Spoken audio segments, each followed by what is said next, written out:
Have you ever felt overwhelmed when managing your finances?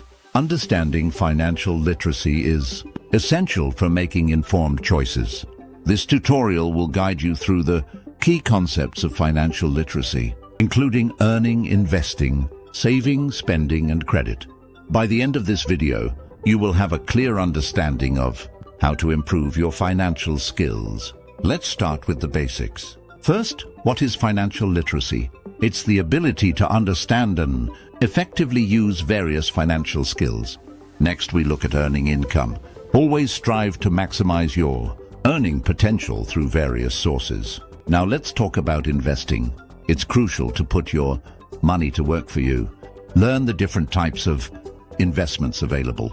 After investing, we arrive at saving. Establishing an emergency fund is vital to navigate unexpected expenses easily. Then we move to spending.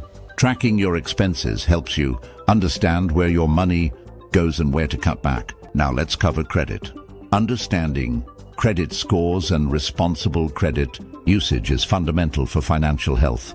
To grow your financial literacy, seek out credible resources. Consider books, podcasts, and reputable online courses. In summary, mastering financial literacy involves understanding income, investing wisely, saving diligently, managing spending, and using credit responsibly. Apply what you learned today. Start by assessing your current financial situation. Take control of your finances and watch as your confidence grows.